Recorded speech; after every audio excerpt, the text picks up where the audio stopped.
All right, first off, Steve, welcome to the show. And if we could just start off and give us a little background about yourself.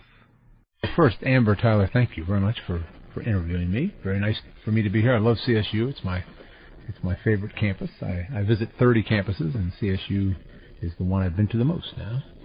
I like it here. I'm a senior Foreign Service officer, Department of State. So I joined the Foreign Service 30 years ago. That means I'm a diplomat. I serve most of my career overseas. So I've had a 30-year career. I've served in 5 countries and visited about 50, roughly, professionally. Traveled something like 450,000 miles, which is nothing compared to Mrs. Clinton, who traveled 1 million in her 4 years. I've traveled 450,000 in 30 years. But anyway, that's a typical Foreign Service career, 500,000 miles in 30 years, a lot of airplanes, a lot of travel, a lot of cultural interactions. And where are you from originally? I grew up in Maryland, went to the University of Maryland. I'm a state school graduate. And when I got out of the University of Maryland, I wanted to be a social worker. But a couple of years later, I decided I wanted to join the Foreign Service. I was a German speaker, bad German speaker, actually. And I decided I wanted to go see the world and learn more languages. So that's what the Foreign Service is about, learning languages, talking to foreigners, advancing American interests, talking about American interests overseas. That's kind of what I'm doing. This Foreign Service, is that what led you to the State Department? Yes. There's about 8 Foreign Service agencies, agriculture, USAID, other agencies, but state is the biggest one. So we man the embassies. We set up a platform for other agencies to work, for FBI and USAID and agriculture to work overseas. We have embassies in 180 countries and consulates in another 70, so it ends up being about 255 missions overseas. Wow. Of which I've visited 50, as I said, 50 or 60. So if you like living overseas, serving your country, talking to foreigners about the United States and its values and its priorities, it's a very cool occupation, very cool way to make a living. So I know there's different departments in the Foreign State Department. Which one did you choose? In the Foreign Service, there are 5 tracks: economic work, political work, management work, public diplomacy work, and consular work. I've done all of them except for economic work. I've done all the other 4. But I'm a consular officer. I spent most of my time doing consular work and management work. Consular work is basically helping Americans and helping foreign travelers, screening foreign travelers to come to the United States. And management work is human resources, making personnel decisions, trying to staff places. At one time, I had to help staff our consulate in Havana because we were having troubles because there were a lot of Cubans trying to come to the United States, and there was such a long line that some of them were going into the water on rafts and getting killed between Havana and between Cuba and Florida. A lot of people got killed. I don't know, a lot, dozens of people got killed because they weren't waiting for the refugee process to get them there legally. They were just getting in a raft to go.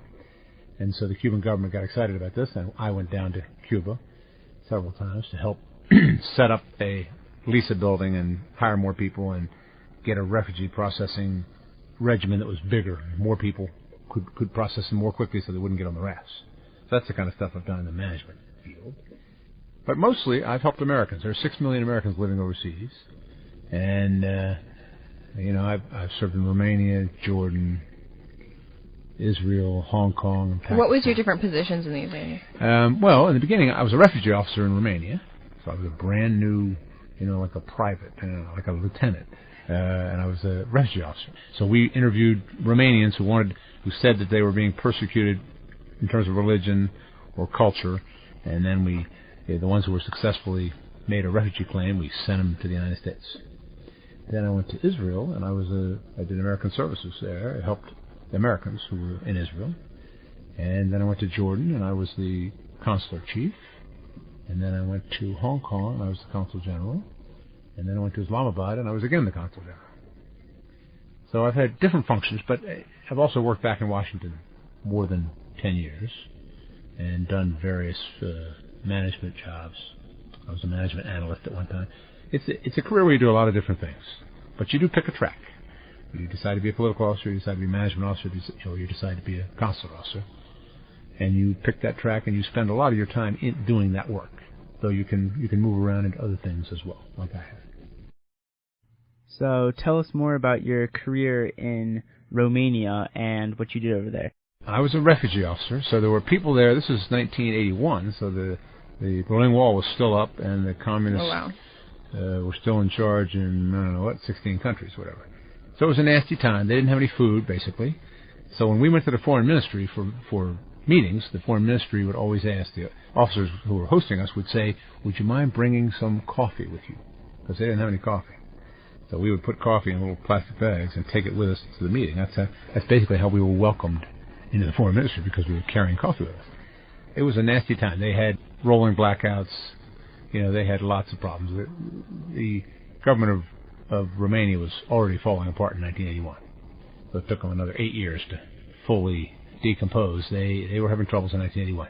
And the support for the communist government, for Nicolae Ceausescu's government, was very low, they said. They said, maybe a couple thousand people in the country in a country of 20 million, supported the government. Really supported. Anyway, it was a nasty time, but I was young, and my wife and I had a ball there. We drove around, had a lot of fun, even though it was very tough, very tough for the Romanians. So I was helping Romanians come to the United States who were basically Baptists and Methodists.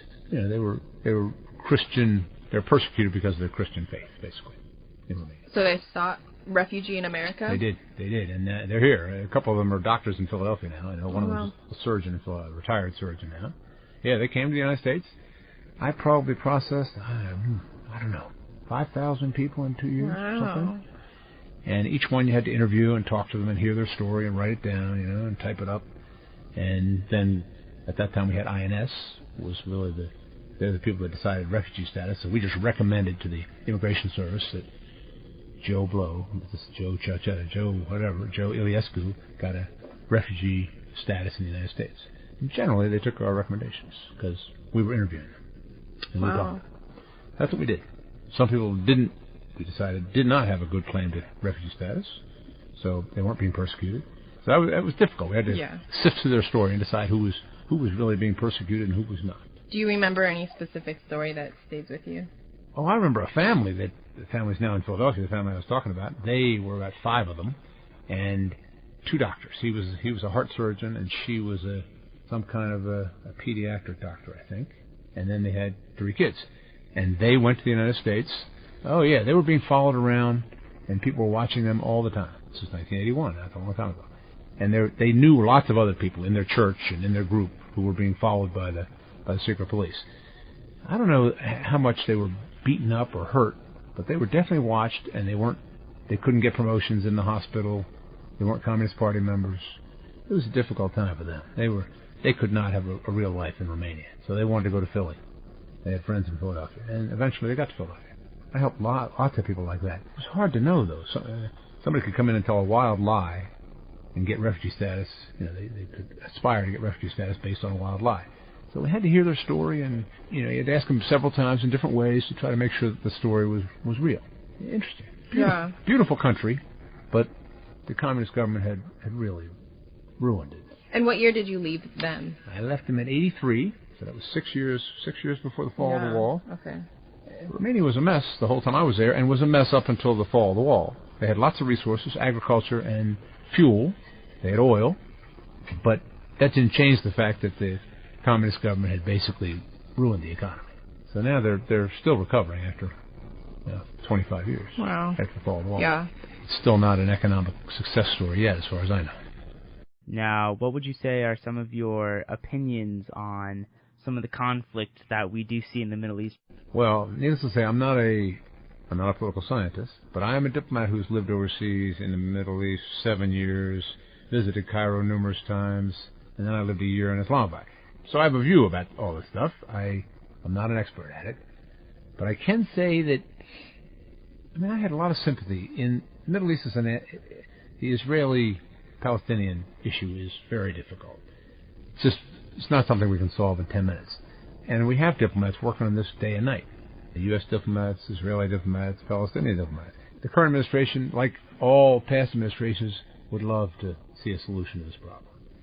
it takes time. It's very complicated. Americans often think that a problem can be solved.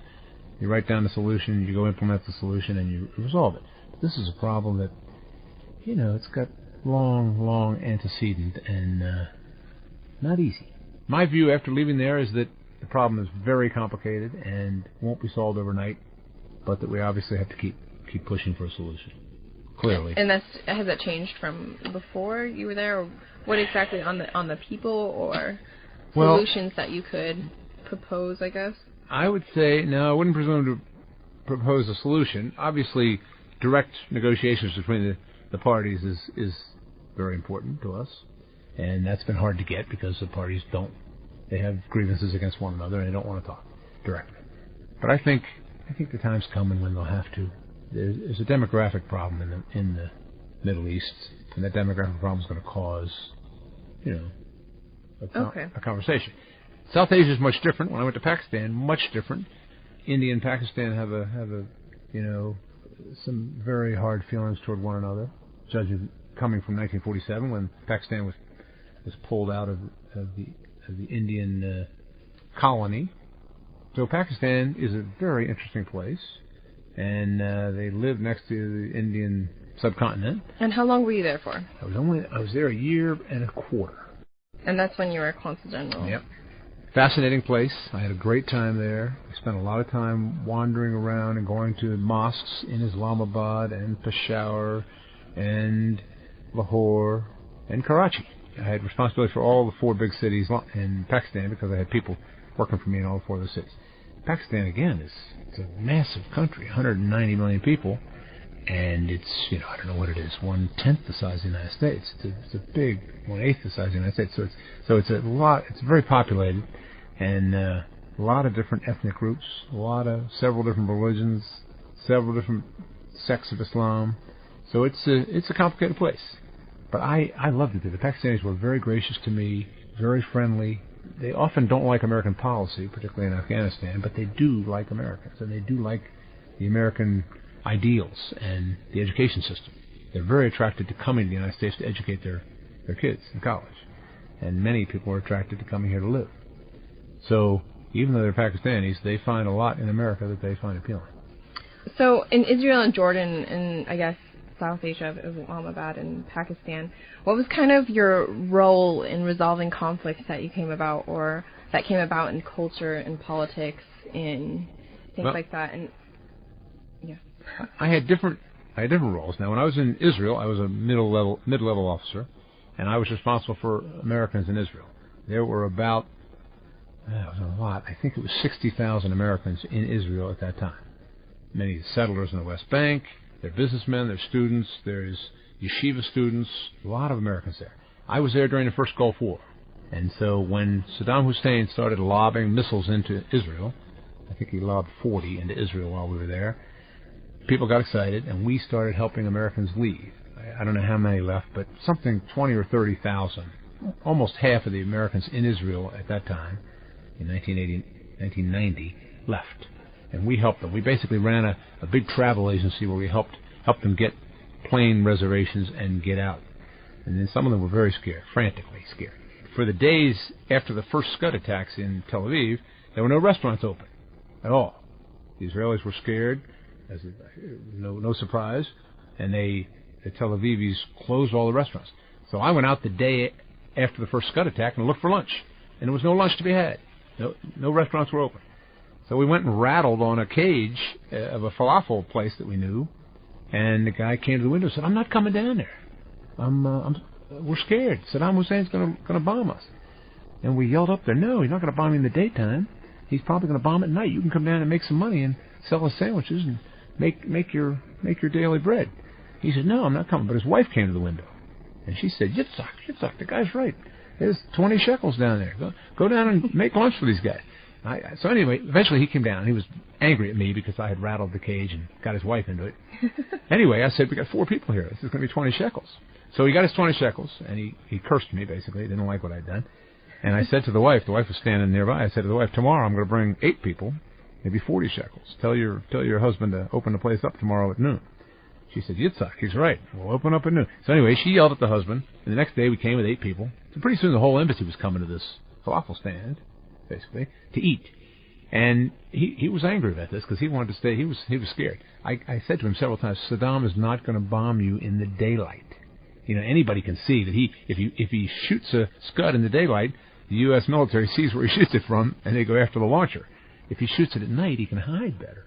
Use your head. And the guy, he didn't like this, but his wife heard me, and she said, he's right.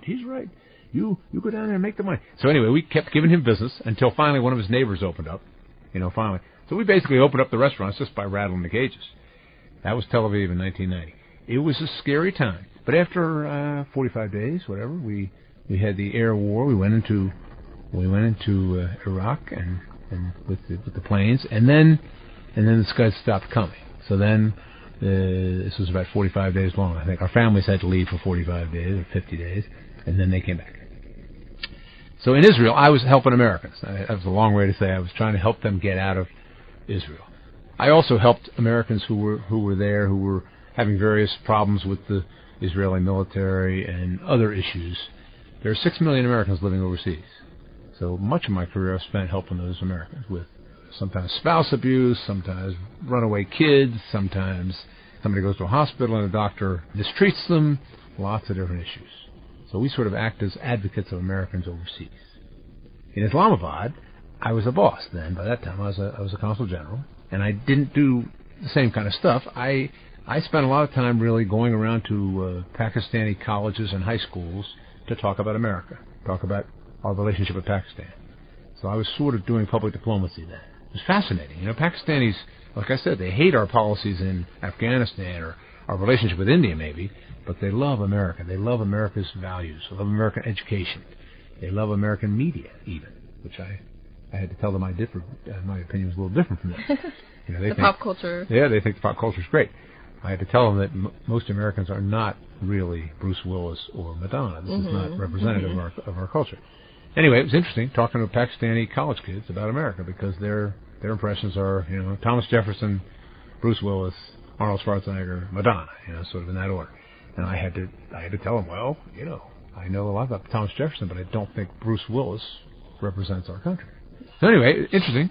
So they would listen to me and tell me what they think. They would often ask, very hard questions. Why did you go into Iraq when there were no weapons there, no weapons of mass destruction there? Why do you do X or Y in Afghanistan? Why do you have such a friendly relationship with India? They ask these questions. I had to answer those questions as honestly as I could and as fully as I could in a way that they thought their question had been respected. And I think just getting a decent answer from me, a rational answer, I think gave them the feeling, Americans aren't afraid to answer our questions. They aren't crazy. Maybe they don't have the same opinions we do, but they will answer the question. They will listen to us. So on an individual basis, you would say that you maybe have created better relations with... I hope so. I talked to a lot of 22-year-old, 18-year-old Pakistanis. I also talked to a lot of lawyers. I had friends in the Bar Association in Islamabad and also in Lahore. And those people helped me meet other lawyers. I talked to a lot of lawyers. Particularly, I talked to a whole bunch of young women lawyers in Islamabad. And the group of women lawyers, 20 of them came to my house. It was arranged by one of their law professors, who was a male lawyer who I knew very well. So Mr. Tarek set me up brought these women lawyers to a house. Some of them brought their spouses. But almost all of them said they had never talked to an American, ever. They'd seen them, they'd met them, maybe shaken hands with them, but never had a conversation with an American. So my wife and I welcomed them to the house, served them a Pakistani meal, and sat down and talked to them about whatever they wanted to talk about. American education, Pakistan-India relationship, dating. One of them asked about American dating. We talked about that. I had a couple officers there who worked for me, who were younger than me. I'm 60 years old, but they're 25. And so I had them answer some of those tougher questions, the dating question, for instance. Anyway, when they left, each one of the Pakistani women, almost to every one of them, said, we were surprised by what we heard at your house. And I asked several of them, what do you mean by surprised? And one of them said, I expected you to be like one of the characters in the movies. Like Bruce Willis, right? I said, no. Well, you expect every American male to be aggressive and tough and have a gun in their hand? She said, well, I don't know, sort of. Anyway, so the impression they have of America is gotten from TV and movies. My wife and I did our best to try to dispel that impression, to give them the impression that Americans are not all like that. Did you see a generation gap in the understanding of America? No, I don't think so. The 40 and 50 and 60-year-olds I talk to, they may know a little more about America because some of them have studied in America or studied in England, and the kids know less, maybe. But I think the 20-year-olds have the media, and so they have gotten a lot more information about America from the media, from Facebook and from Twitter and from, HBO. They get access to some of our media. So I guess there's some difference, but basically they don't understand us at all. And so every time an American talks to a Pakistani in a rational way, I think it changes the opinion of the Pakistanis in a positive direction. All right, this seems to be a good place to stop. We're going to take a small short break for some underwritings, but we'll be back in a couple seconds before we even know it.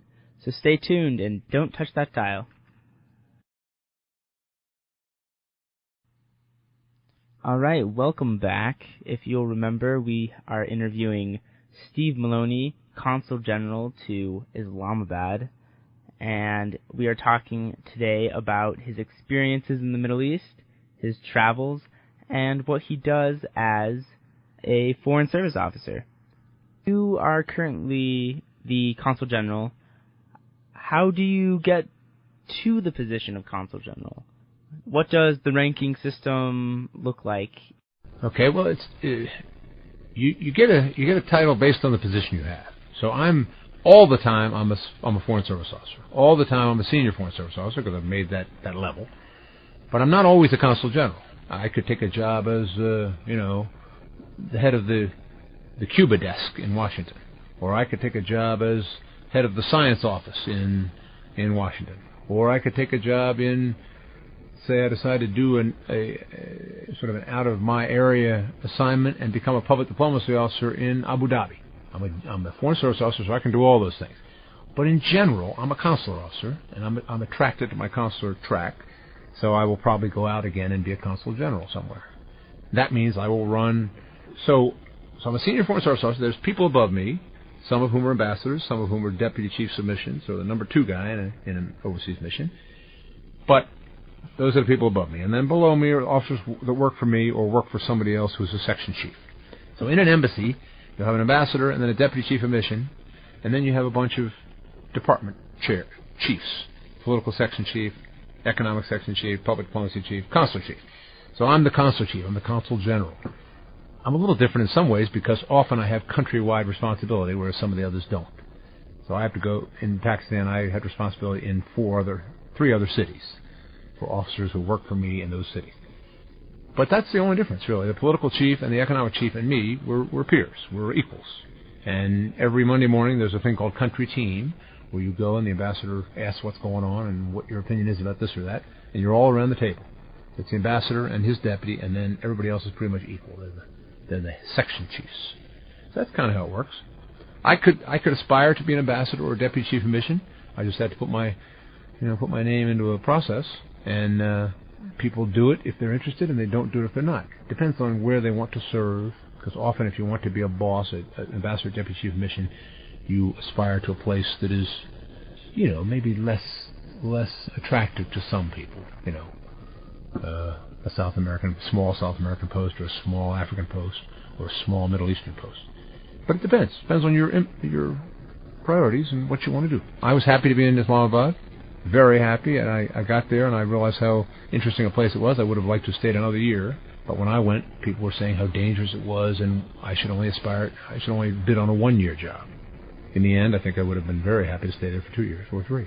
But anyway, when I left to go there, people were worried about how dangerous it was. It was shortly after Osama bin Laden had been killed in Pakistan, and so there was a lot of worry about whether we would be evacuated because of the aftermath. But in fact, we weren't evacuated, and I had a great year there, and I really liked the Pakistanis I met, and I liked the work that I got to do. Can you tell us a little bit more about the work that you did? Did you work with the government at all, relations? I did. I did work with the government, but mostly protecting Americans. When Americans get in trouble overseas, we go to the government and try to help them. You didn't work with any policies or? I was not a policy. I did not formulate policy. No, There are other people there who were trying to. Some policy, of course, is formed in Washington. I think you know that. The President, the National Security Council are really the big policy makers. But ambassadors and deputy chiefs of mission and some of the chiefs in a given country, they have policy input. You know, if we had ideas, we pushed them up to our boss, and he pushed them up to his bosses. How much influence we had in that process, I don't know. Our policy in Pakistan is very complicated, tied to Afghanistan, tied to India. So, no, I didn't presume to influence that policy, that process.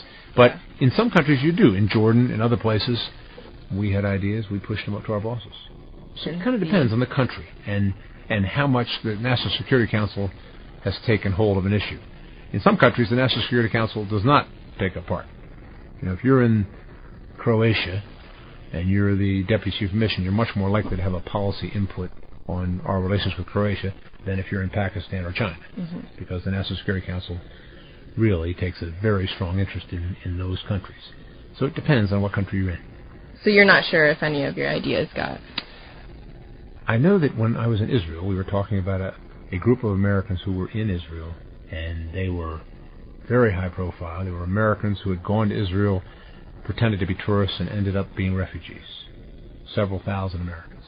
And I know that at that time, our input about that group, became policy. I know that.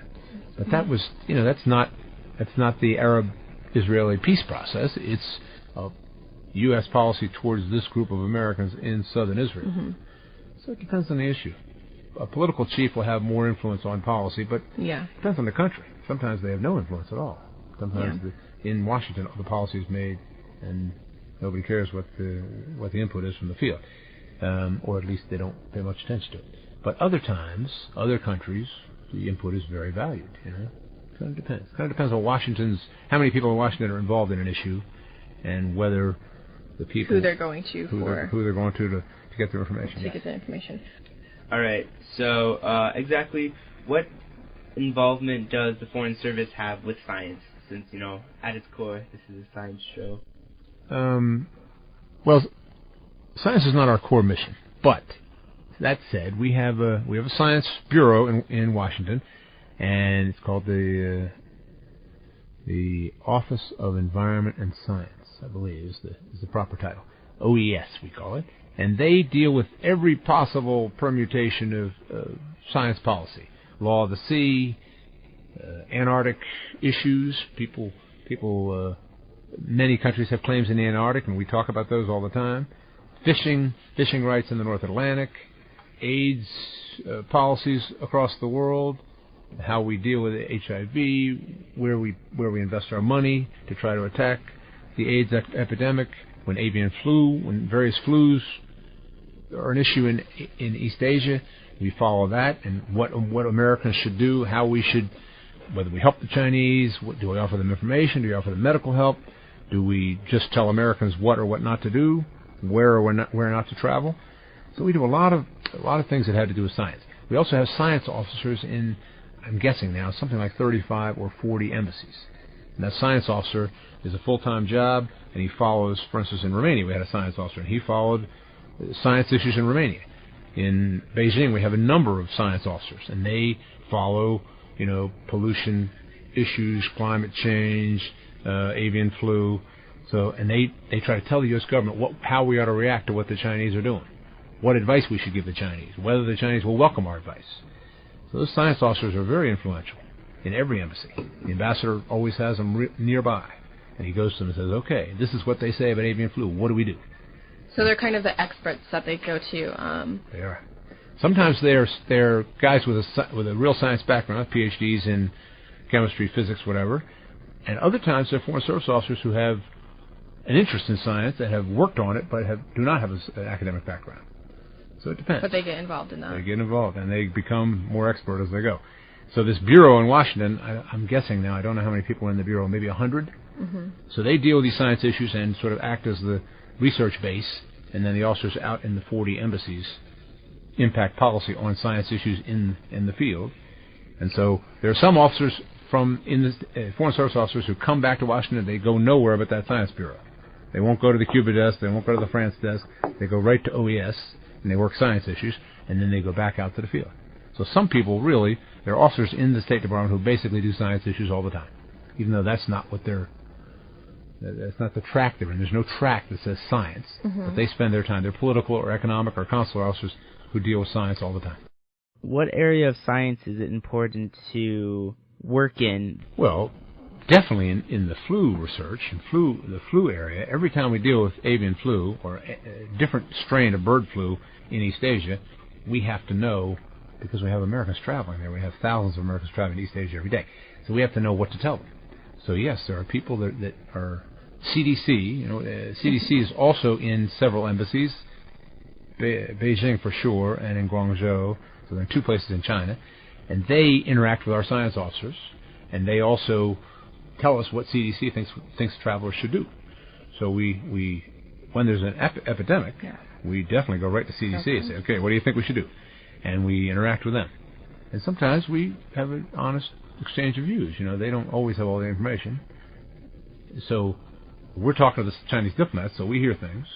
So anyway, we honestly go back and forth, and then CDC posts its advice, and then we give the advice to both the travelers and the Chinese government. Okay. So it's kind of an active dialogue.